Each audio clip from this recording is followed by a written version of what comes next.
Hello and welcome to the Hero's Journey Masterclass, Summer School, Week 3. We are going to be looking at the 15th Zodiac sign, or the 15th Zodiac wheel, including 13th, 14th and 15th and of the Zodiacs.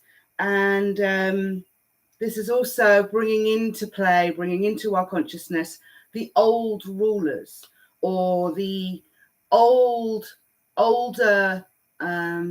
governors from the planetary realm that look after the zodiacs. There is a slight spin on day rulers and night rulers, and potentially other planets as rulers that we hadn't considered before.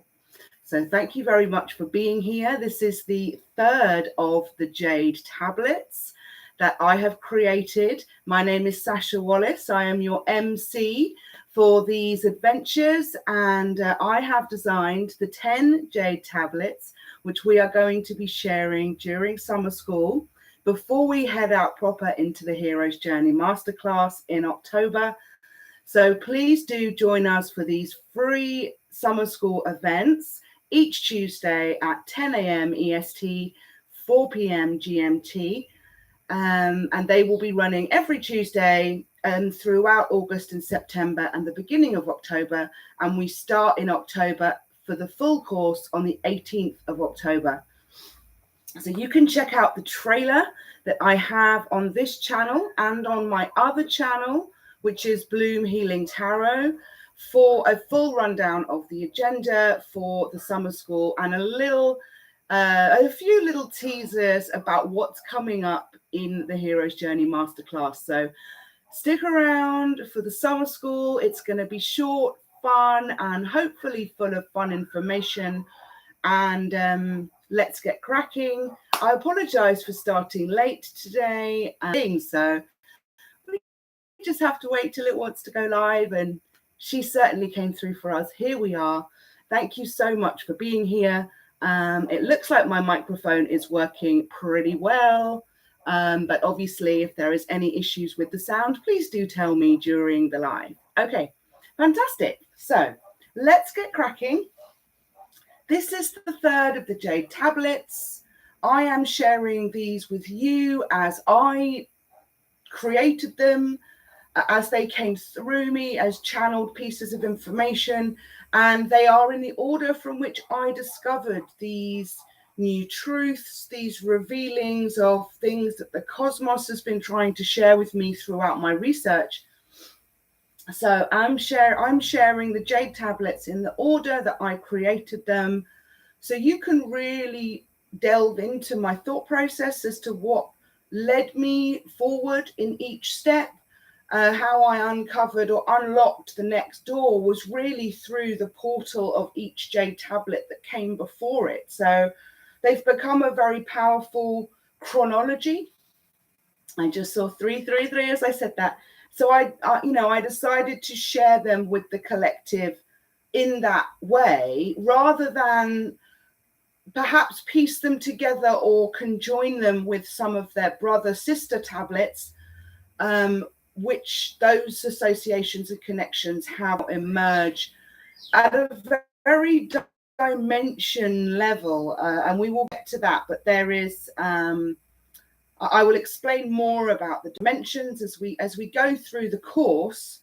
But in terms of the dimensions of reality that we are aware of, I've found connections between my Jade tablets between 3, 6, and 9. And between 2, 4, and 8. And in fact, every single one of them has like a beautiful twin.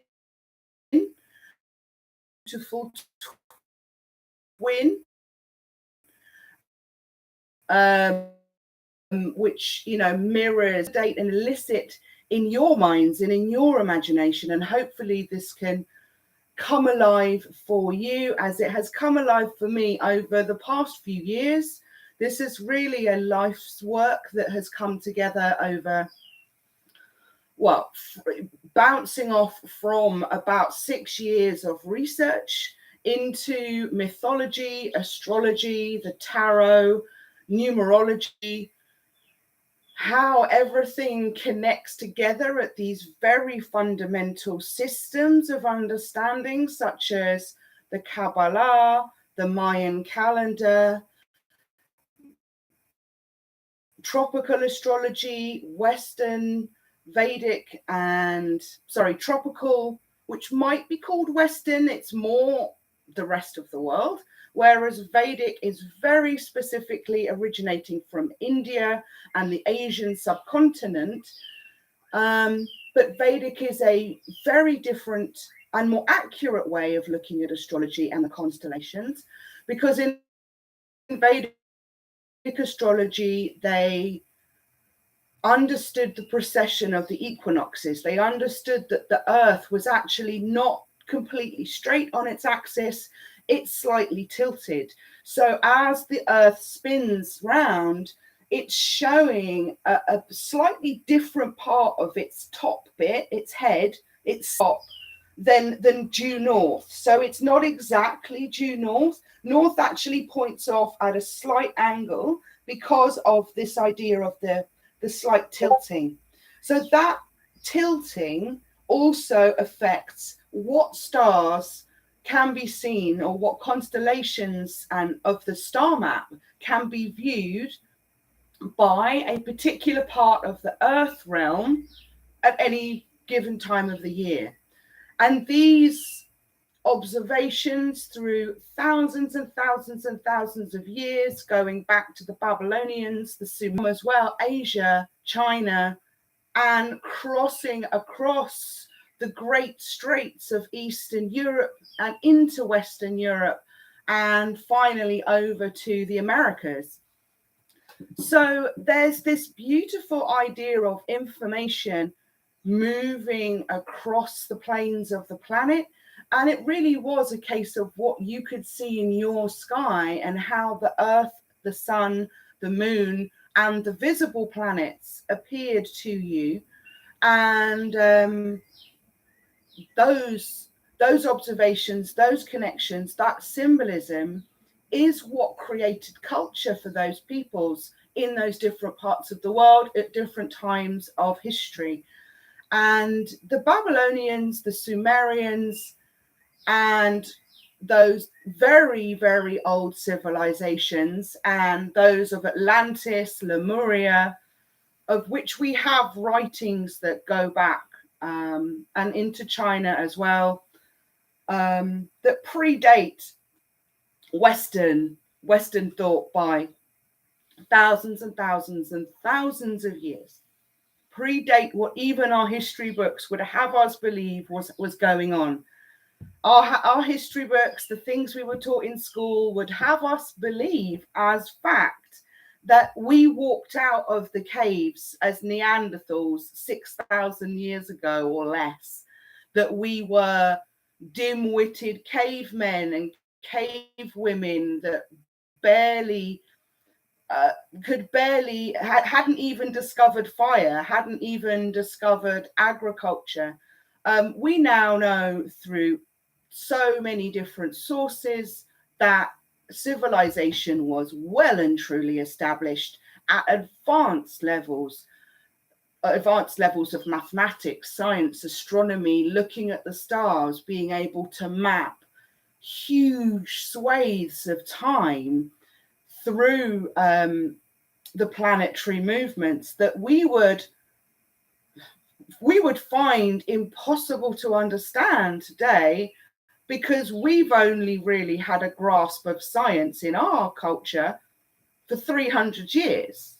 Not even going to joke. You should look back at when scientists and scientific theory and invention really started to turn the tide of our culture. It really isn't that old. And yet we've been conditioned to believe that only things discovered in the late 1700s or 1800s is the truth of our world and our knowledge of our cosmos. So we have to return to our older books, our scripture. We have to return to those works, those tablets, the emerald tablets, the 10 Commandments, Moses's tablets. We have to return to these very early stela that have been left by ancient civilizations, and their creations in architecture as well, their buildings, their underground tunnels, their fortresses, their empires that were laid to ruin, a lot to do with the Holy Roman Empire coming in to try and set their own narrative and erase everything that had come before in order to create their own new world order. Not quite sure how we've got into New World Order and the Holy Roman Empire, but it is all connected because it's about history being rewritten by the victors or the victorious or the most powerful in that time, in that era. And it's often those with the biggest agenda, the biggest need or reason or motivation to put their story down. And one of the things I've discovered as I've gone through my research of mythology against astrology and how our zodiacal avatars and caricatures feature in ancient scripture and in ancient works that predate ours by, like I say, 11,000 years, 10 to 15,000 years is now an era that most people are starting to understand was hugely vibrant, where there are all these monuments, ruins, and artifacts being discovered that clearly indicate our a much greater advanced understanding of the cosmos that we are yet to discover as a collective consciousness in this current time in 2022. So it's been fascinating to see how the movement of the sun, the moon, and the earth through the equinoxes and the solstices have been a constant. They've been a constant clock throughout the ages. The moving of the seasons attached to the constellations in the night sky have been a firmament, a map, a star map, if you like, that have guided civilizations accurately and soundly through their harvest and allowed them to understand the most precipitous or prosperous times to plant seeds at an emotional level, mental level, domestic level, financial level, intuitive level, spiritual level. Indeed, understanding of the stars, understanding of the elements, understanding of nature was actually considered very high value. These were the skills and gifts of all the wisest oracles. Every great empire had an archmage or some kind of sage that would sit next to the king or the queen, ruler of that empire, or the pharaoh, and would give them intuitive foresight about what was to come based upon what the stars were telling them through divination, through oracles, through the actual movement of the planets above, and the sun and the moon specifically. And a lot of this knowledge was recorded, clearly imprinted in things like the hieroglyphs in Egypt, and left for us as a codex, a codices for us to understand and come along with them on the journey they were traveling. And a lot of people have been trying to decode all of these different mystical systems that seem to hold so much value but seem quite out of reach for some reason. And I do believe that's because a lot of bits of the story have been cut out or erased or somehow eliminate science, for instance, and science and spirituality, or science and the mystic occult arts like tarot, astrology, numerology, have up to this point been considered two different ends of the spectrum. In fact, the scientists would probably say that occultism and alchemy don't even feature on the spectrum because they don't exist. Which brings me to another point about these ancient sages who had gifts. They were not just occult masters and gods and goddesses of nature. They were actually skilled scientists. They were skilled observers. They were alchemists. They knew very clearly what it was to work with the solid, the gas, the liquid. They understood about the changing forces of nature and how to actually work with them rather than just sit back and observe them in a test tube. They actually understood that there was power in nature and power in harnessing the gifts that were being shared with us by ancient gods, by ancient forces that had come before.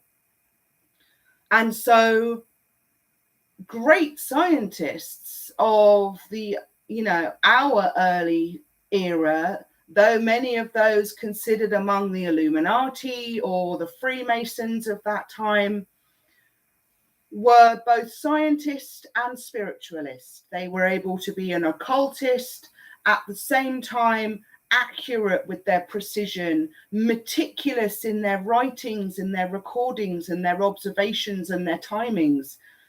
They weren't fanciful. They weren't freestyle, freelance. They were very, very intelligent, very determined engineers, like Leonardo da Vinci, for instance, who designed machines that we are still using to this day, like Tesla, for instance, who designed machines and forms of energy, ways of harnessing natural energy from the earth that we are starting, even now, just starting to understand how to harness.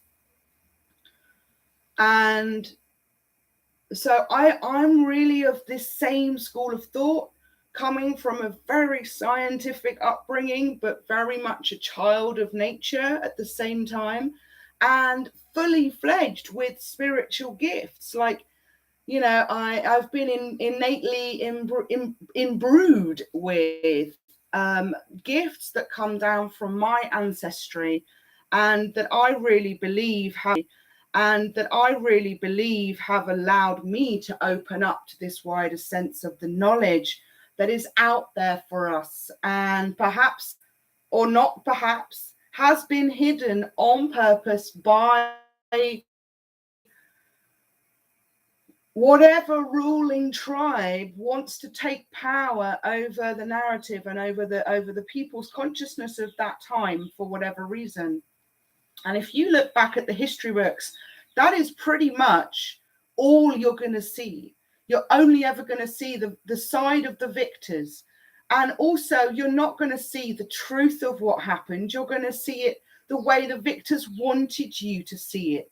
And anything pertaining to justice or morality or ethics about how these events were played out are never included. You never understand that the division, the torture, the suffering, the lies, the manipulation, the division, the torture, the suffering, the lies, the manipulation, the underhanded criminal acts, the betrayals that went on to allow a particular ruler to take power. And that goes on right into today's culture. We see it in politics every single day.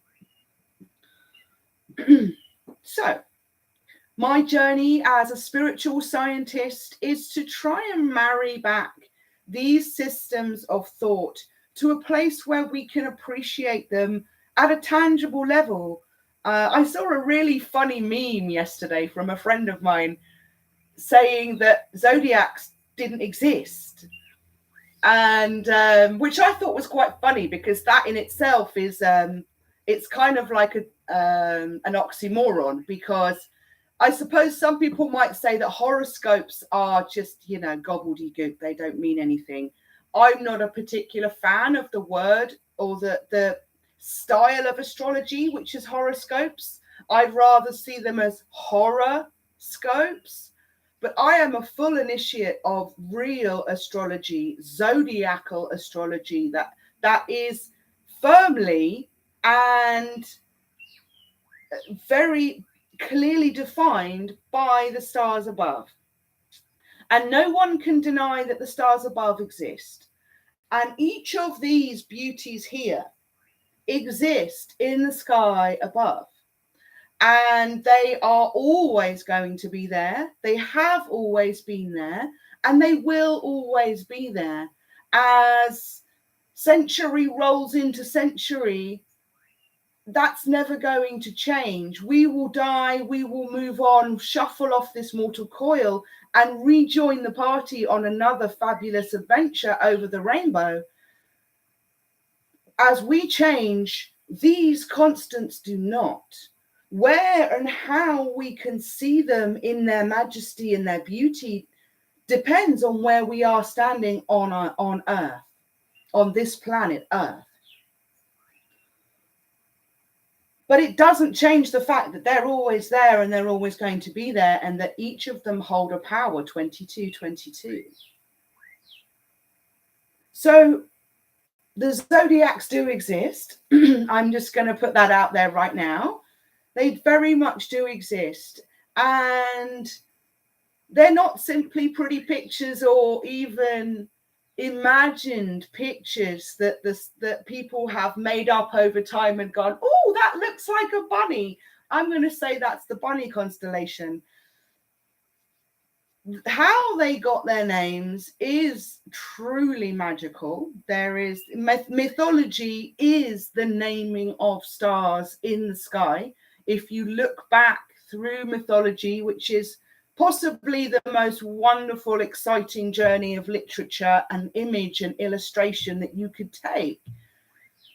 And every film, every superhero movie, every film about science fiction and fantasy, 2323, 1111, is all telling us a story about the stars, about galaxies far, far away, about what is hidden beneath the surface, what is hidden beneath the mask of the matrix, of the illusion of the Maya that has been pulled down over us. And as I've been studying the stars, looking at the stars above and looking at how astrology or zodiacal rulers and powers and planetary aspects play out down here for us, I've started to understand this incredible correlation between the two. And lots of things, lots more has been revealed to me about what is hidden and what is mystic, what lives in the underworld or in the mystic world on the other side. There's so much more being revealed on that side than is being revealed down here. There's a very clear ceiling down here on what can be known or what they want you to know. When you have the ability to reach out and tap into the great wide cosmos, tap into the Akashic field, and we are all capable of doing this through our intuition, through our third eye. When we have found balance in our chakras and worked on that balance, it's not just like, oh, I've lost my keys. Oh, no, they're over there. Not like that kind of finding. It's an inner discovery. It's an inner journey to get to know those chakras, start to understand your emotional realm, work with it, be able to have harness and control over it rather than it have control over you.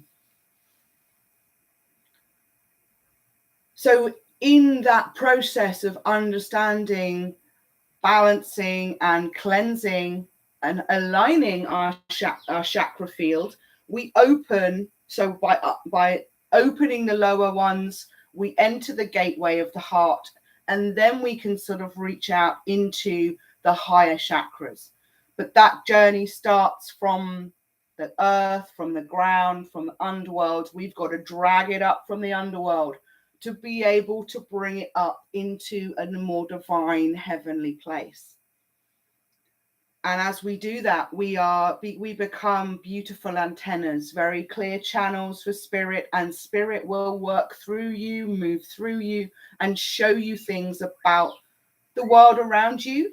It will show you things that you couldn't see before in the real world, the 3D around you. But it will also show you doorways to access other realms, other dimensions. And what I mean by this is that we go through these portals through knowledge. We do step through doors, we do step through portals, but it's much more subliminal. We walk through those doors by learning things, and those pieces of knowledge open new doors for us, if you can follow that line of reasoning. So you're unlocking portals in your mind of understanding. You're unlocking the ability to understand at deeper and deeper and deeper levels. And you'll see that I went up then, as I said, deeper and deeper and deeper, because it's just like that. We are unlocking, we're unlocking more about the higher realms as we understand and unlock our lower realms. As above, so below. You cannot expect to reach out and have all this glorious power and ability to see the world from other people's perspective and other views from different cultures if you haven't had the dignity and the humility and the hard work and diligence to work on yourself as a human being first, before being able to access these incredible gifts, which are about essentially ultimately helping other people.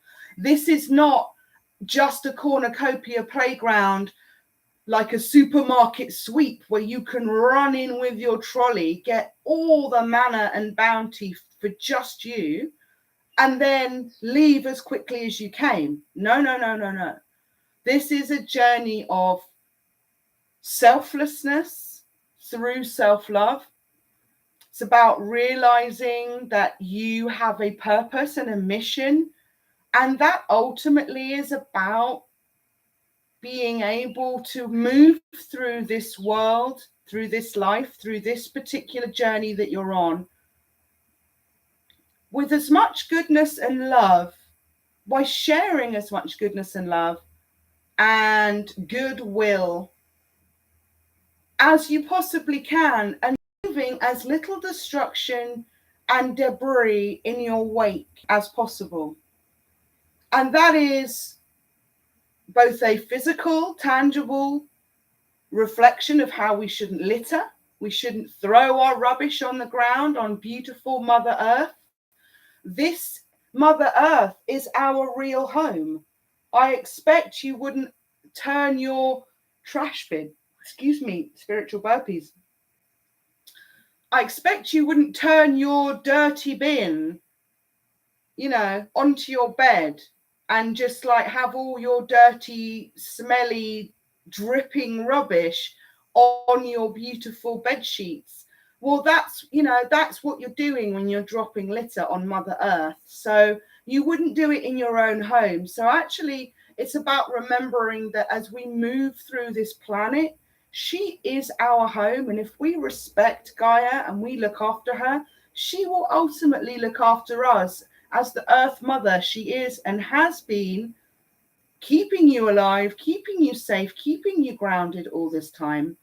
So there's a tangible effect of that idea, moving through the world without debris, which is that of not dropping litter, not polluting the oceans, not polluting the atmosphere and the skies, and not putting harmful chemicals into the rivers and the water systems and our food systems and our animal production and agriculture systems, you know, really understanding that all of that water and food and energy and air, all of that passes through all of our bodies all the time. We are just photons and electrons bumping into each other at the sort of microscopic level, and every one of those things is an energy particle, and energy particles go everywhere. 3113, beautiful mirroring, as above so below. Thank you, Spirit. We've just gone on a beautiful tangent about all sorts of things, but it really just came through me as I was thinking about this very simple design that I wanted to take you through.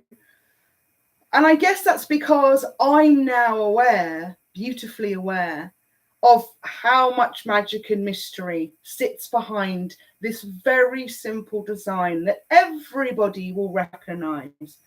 Even if you're not into horoscopes, you're not into zodiacs, you're not into astrology, everybody knows their star sign or their sun sign. You might know it as star sign, you might know it as sun sign.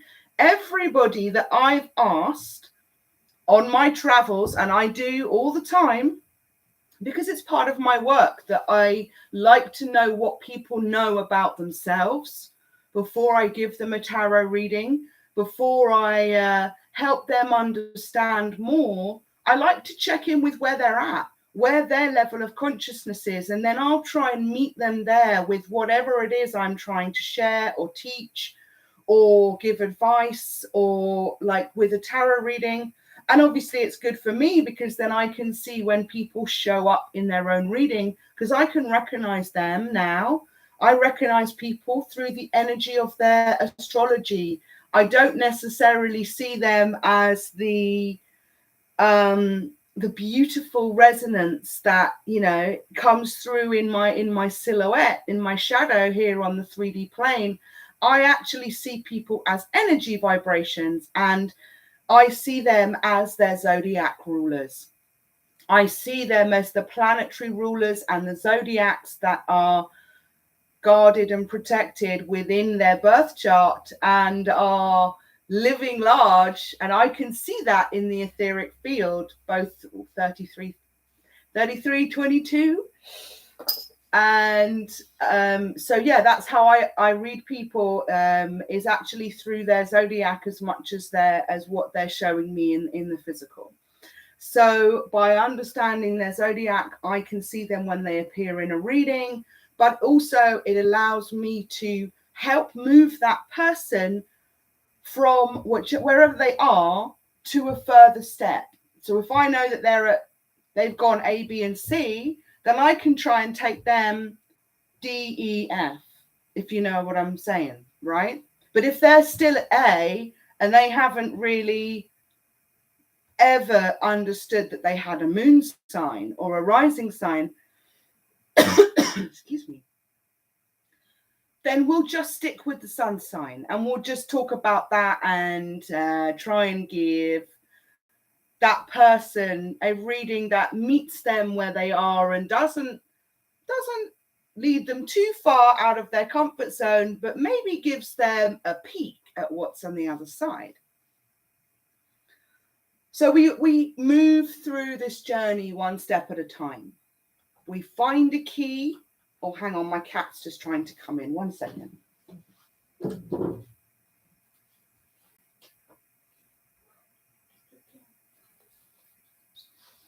We're still at school, babes. Sorry, I just had to keep my baby out because I had the door shut because it's so hot and it's so bright outside. She was stuck outside, so she's come in to cool off under the fan. So, and that's what you can see, the shadow moving in the background is my fan. I'm sitting under it today because it is mucho calor in Mexico. But that wouldn't stop us from being here at school with you guys. Thank you so much for joining. Thank you for being here for week 3. My connection is a little bit unstable this morning. So again, apologies if that has proved to be a little bit jumpy or buffering at your end. I know that can be annoying. I find that annoying when I'm watching a video and it's buffering. So apologies if that's been the experience this morning, and apologies for starting late. But hey, it's summer school. You know, it's not too much of a big deal. 35, 55. Now, where was I? We're keeping these quite short and sweet. So I'm going to now start to tell you what this is, and just take you through it very quickly. We're going to look at this a lot more when we go into the Hero's Journey course. But as I was saying, everybody knows their star sign because everybody knows what day they were born. Pretty much 99% of people know what day they were born. There are some exceptions, obviously. And understanding what day you were born gives you your sun sign. So in my case, my birthday is the 20th of September. It's coming up. And that makes me a Virgo. I'm actually a Virgo Libra cusp. I was born on the 20th, which is the day before the autumnal equinox, which is the 21st of September. Sometimes it's the 20th, sometimes it's the 22nd. It changes over time. As if we're looking at the Earth, Moon, and Sun as a clock rather than the Gregorian calendar, which we've been forced to follow, there are actually slight tweaks that we make to where we're actually far more in time with sun time and moon time and Earth time.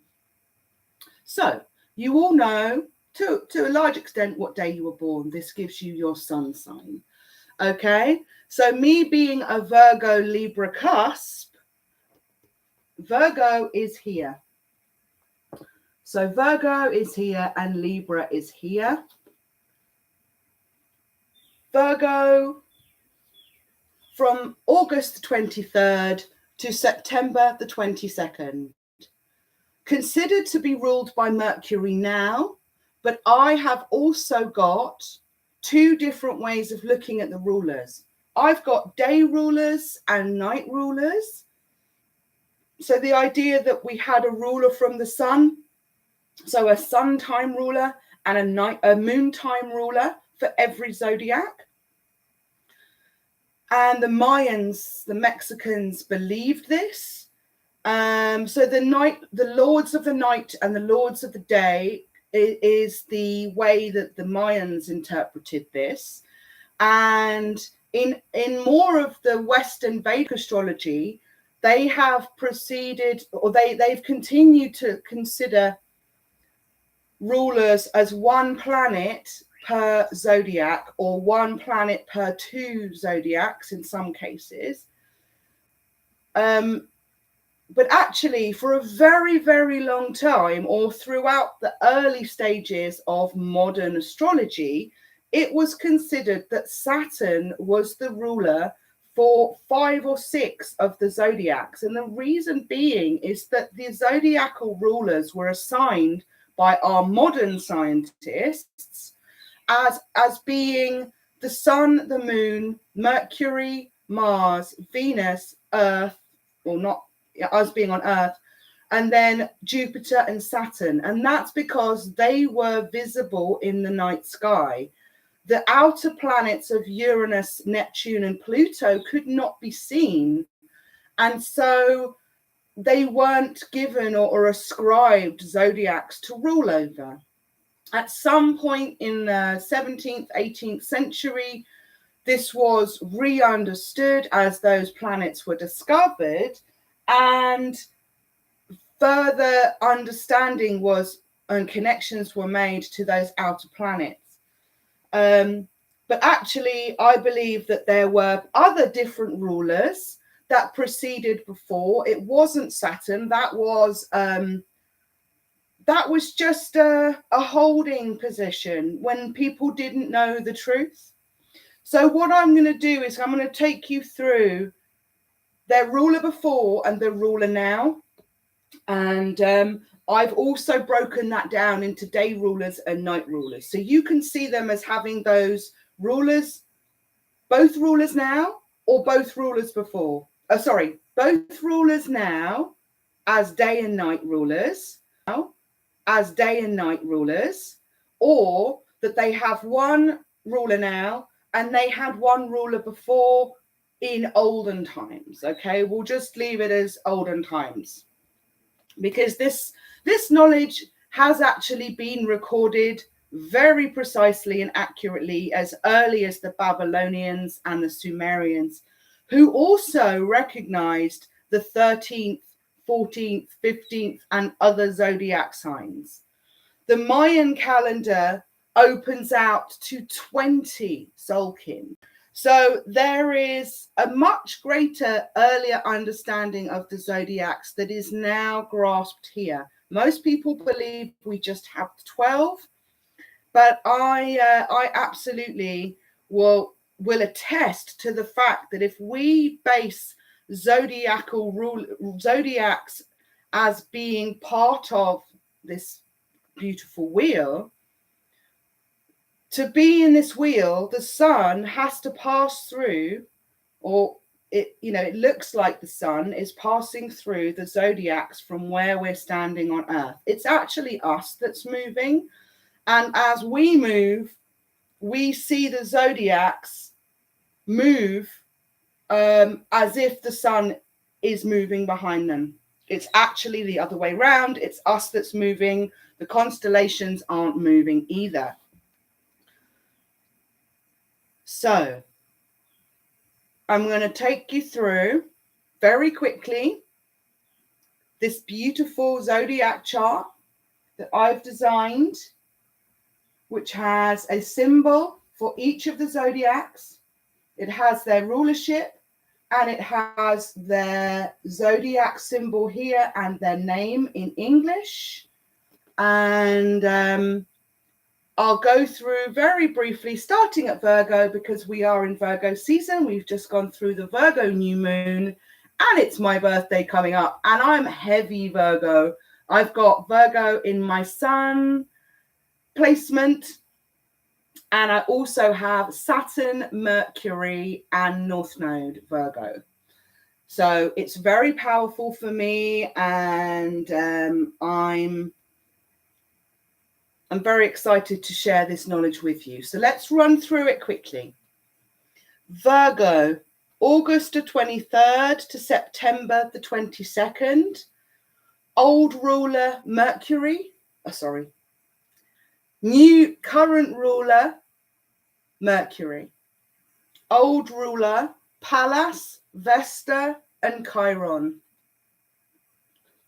That's just for Virgo. Virgo is an incredibly important feature, and the last remaining remnant of the earth spirits or nature spirits, earth angels, that are recognized in today's astrology, even though when you look at mythology and you look at the truth of the constellations, it is absolutely swimming and swarming with beautiful earth angels, nature spirits, gods and goddesses of nature, of Gaia, that have all been, albeit been erased and disappeared from the historical record 4414.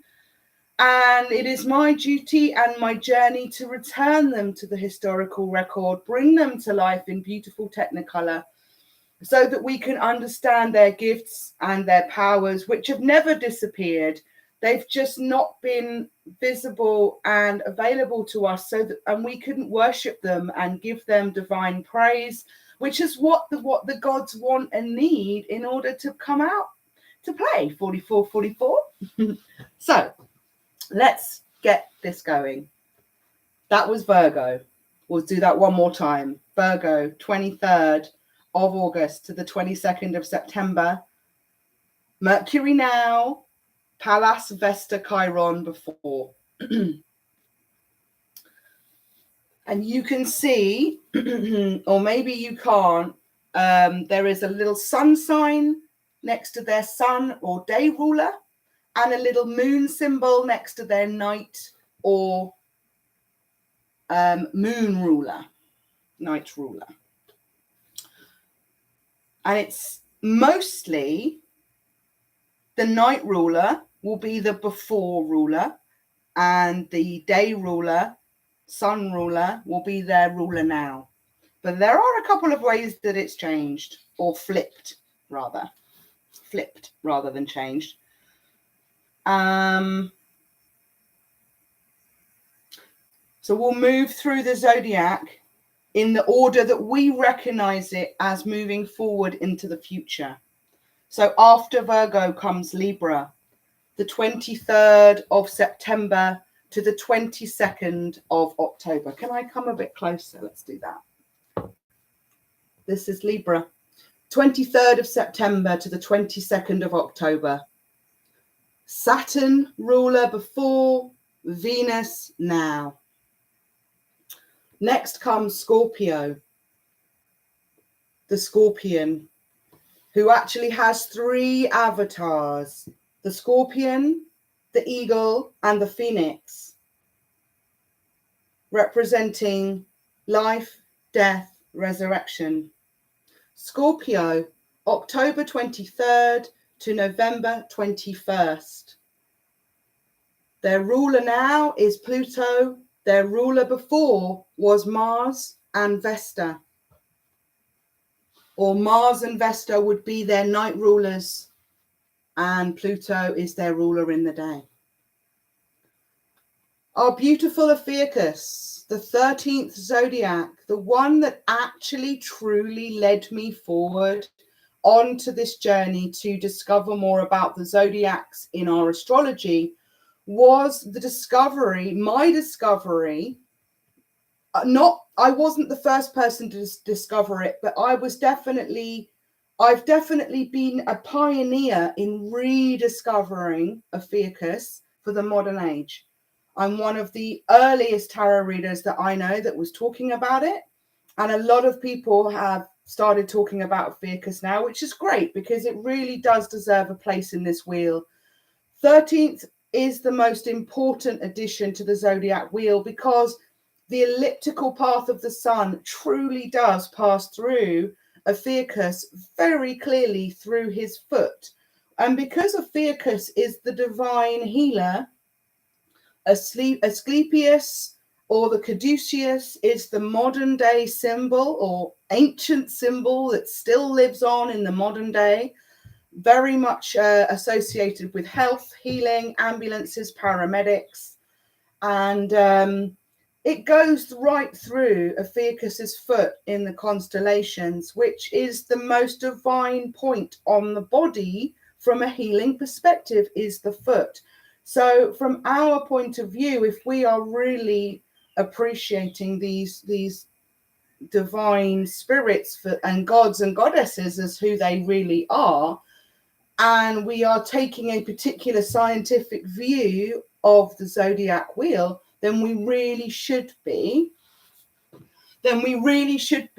following that same logical reasoning and deduction to understand that Ophiuchus is actually perhaps one of the most important zodiacs on the wheel. And we're going to just leave it there. We'll go into a lot more about that later. But Tiamat was Ophiuchus's ruler before, and Pluto is their ruler now.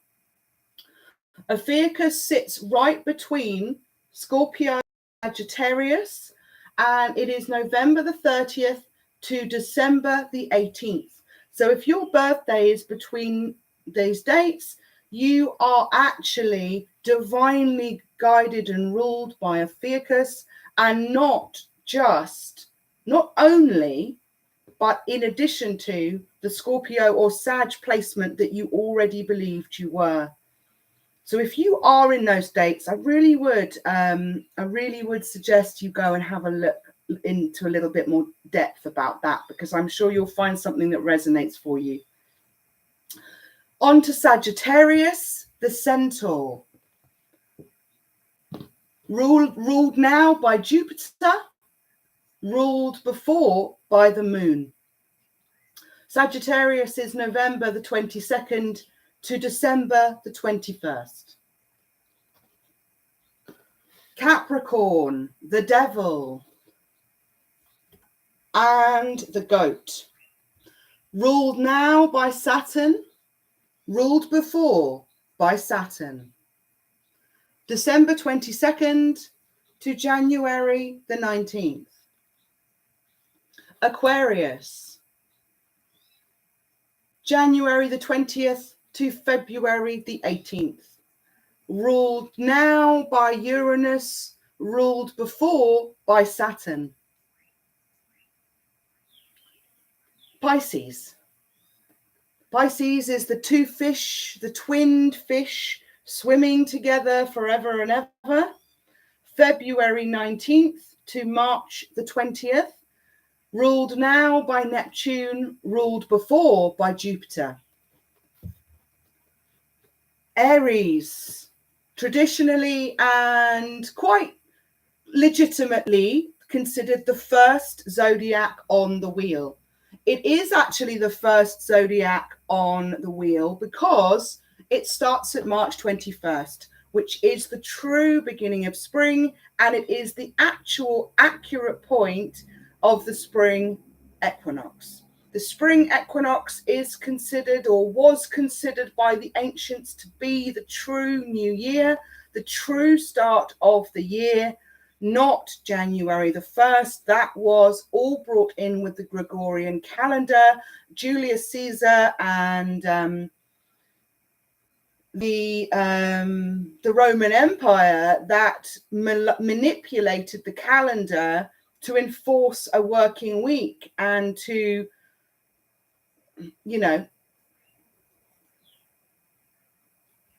basically enforce a working week so that they could generate as much income as possible from the proletariat, thereby taking taxes at the highest possible rate and making people work as many possible hours as they thought they could fit into a working day and a working night and a working week. So the week and the months were manipulated at that point, at the 16th century. But anyway, I digress. We're at 52. Let's keep going.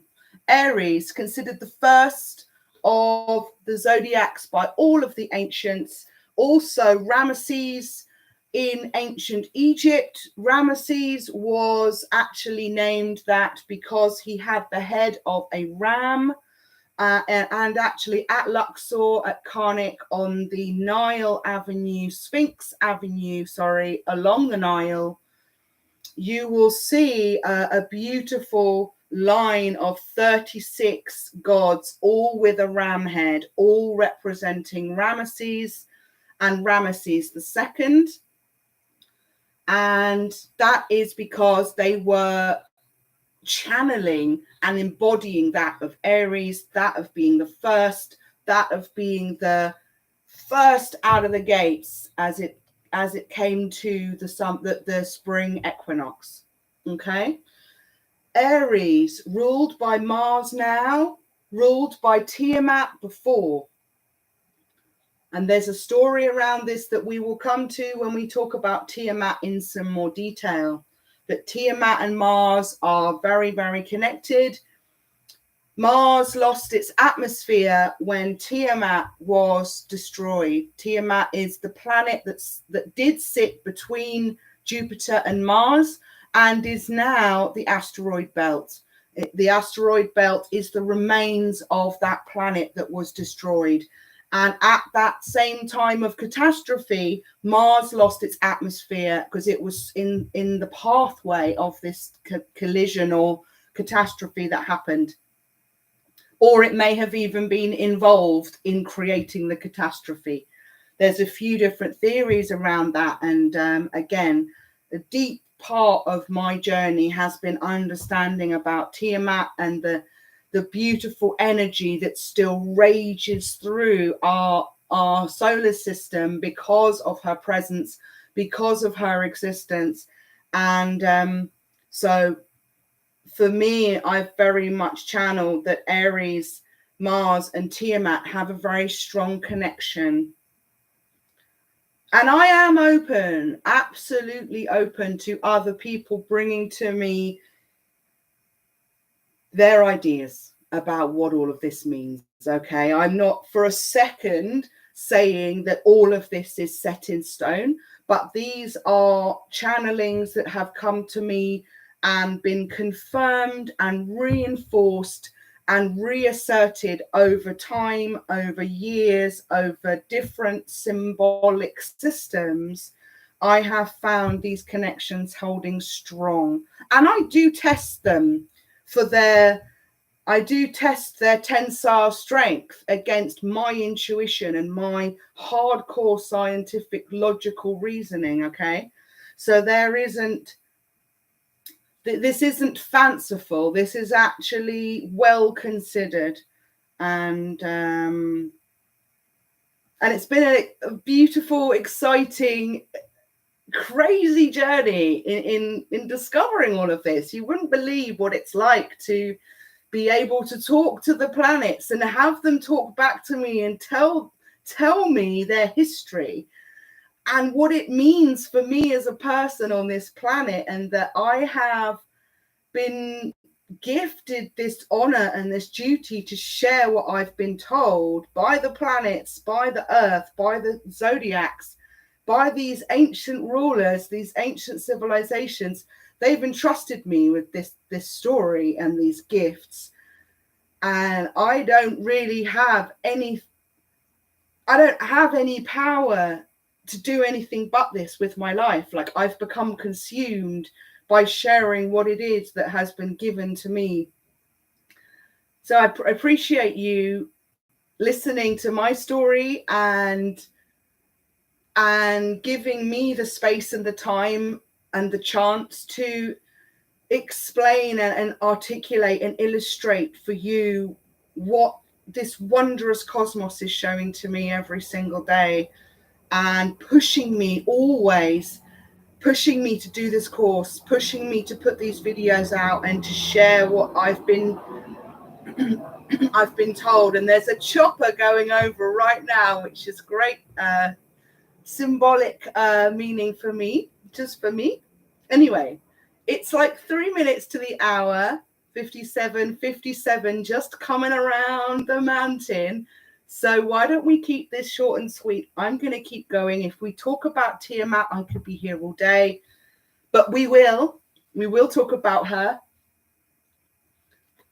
She will be back. Don't worry.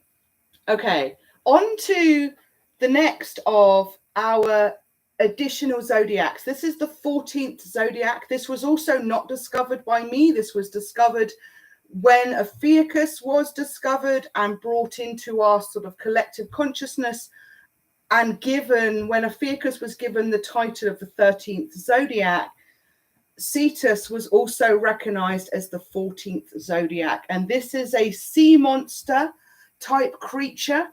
Cetus, very, very large constellation, meaning there is a huge number of different star systems that make up the shape of this sea monster. She has an awful lot of connection with Tiamat. Tiamat has been represented as a sea monster in many ancient scripture, as the Tam monster, as the Tannin monster. So Tiamat and Cetus have a beautiful connection, and this is Tiamat here. This is Tiamat as a dragon / sea monster / winged dinosaur prehistoric creature. So Tiamat and Cetus are very, very important, very connected, and Tiamat is the 15th zodiac.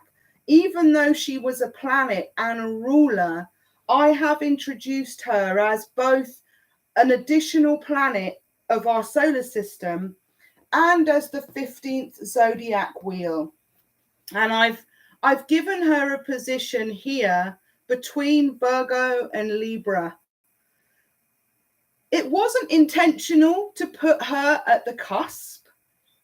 Some of these connections came about after I drew it, and that's often how my work goes. I see the symbolism after I've drawn it. It comes through me, then I can interpret it, and that's part of the magic of all of this. But some of it, as you can see, I clearly did think about this, and I laid it out with precision, and I used a ruler, and I made sure it was neat and partitioned accurately and proportionately. And I've taken care over these images. So a lot of this I did intend, but a lot of it comes through some other divine way, and there is levels and levels and levels of meaning beyond what I believed I was bringing through. But actually what was coming through me was spirit, and spirit knew what she was making me draw and what she was making me realize. It just took me a little while to catch up and catch on, because she's just almighty. She is the great Akashic field, great records library of all knowledge. And I'm just little old me, one beautiful earth angel, one channel down here. And she can just see everything like way quicker than I can, way earlier. So again, it's always magical to be in this position. But I can't always be sure what's coming through me. I don't know how even this summer school was going to play out today. I intended to sit and give you a fairly straightforward run through of what I had created. What it became was a little bit more of an explanation around my journey up to this point and why these are important, and why this is more than just me clicking on to Google and showing you a picture of the 12 Zodiac and going Scorpio, Sag, Capricorn. I'm trying to enlighten you that there is a lot more going on than even Google would want you to know. But the information is always there, but you sometimes have to just look a little deeper. You've got to scratch beneath the surface. And the importance of this for us is that by understanding who your zodiacal and planetary rulers are in your birth chart,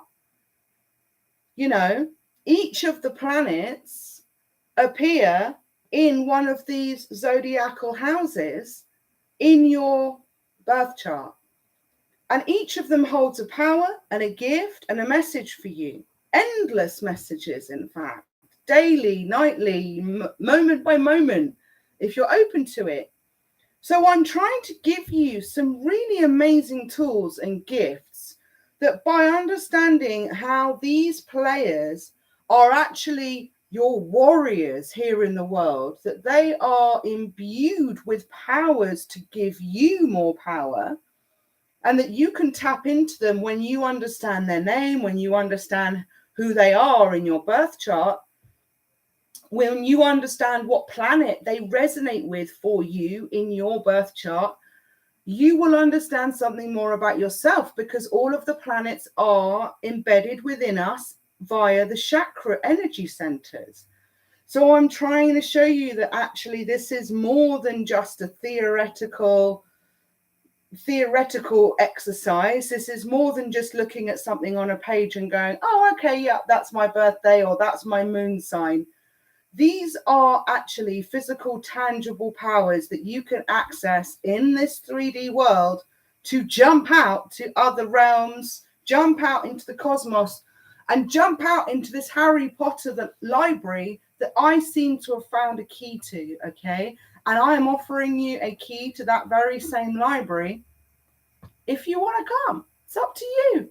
You don't have to get on the Divine University bus, but it is leaving soon, and man, we're going to have a good time. So don't be late, okay?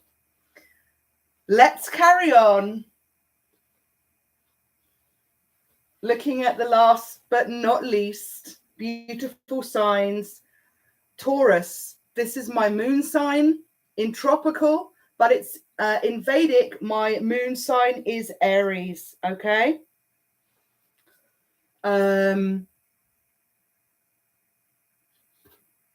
Which would obviously be next to Taurus.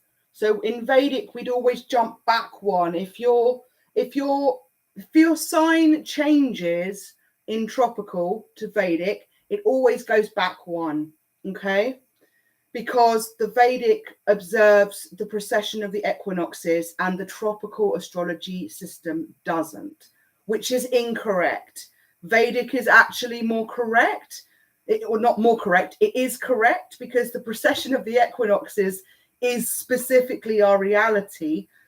Yet this world we're living in, most people think that we are in a tropical view of astrology and the constellations, but we're not. But anyway, it is what it is. But you can still observe Leo right now if you want, even though we're in Virgo, just because we're going through Virgo now. If you are a Virgo and your sign flips to Leo, then actually you can still be enjoying all the bounty of Leo, especially since we've just gone through the Lionsgate portal. You know, I have got lots of Leo in my chart, and especially when I jump into Vedic. So in fact, it's really important for me to hold on to the previous season or the previous zodiac, because it's actually a lot more me than I realize it is. I've got a lot of Virgo, but I've got a lot of Leo too. And I'm a Virgo Libra cusp. So I've got some beautiful alliances here on my team, and I just want to introduce you to the gang, okay? Right, let's keep going. I have a Taurus moon in tropical. Taurus is April 20th to May 20th. Venus is the ruler now. Ceres and Juno were the rulers of Taurus then. Then we come on to Gemini, the twins. Gemini is May 21st to June the 20th. Their ruler now is Venus. Sorry. This is one of the ones where it's flipped. Their ruler now is Mercury, but that is as a night ruler. And their ruler before was Venus and Hygeia, one of the asteroid goddesses. And that was their day ruler. And I can't quite remember the reasoning why I flipped this one, but there is a good reason. I think it's to do with Venus being the night ruler for two of the other signs. And so I want her as the day ruler or sun time ruler for Gemini in the prehistoric record. Maybe it's right, maybe it's wrong, maybe it's right, maybe it's left. Who knows? This is a journey of exploration and learning, and nothing is set in stone, not even the jade tablets, okay?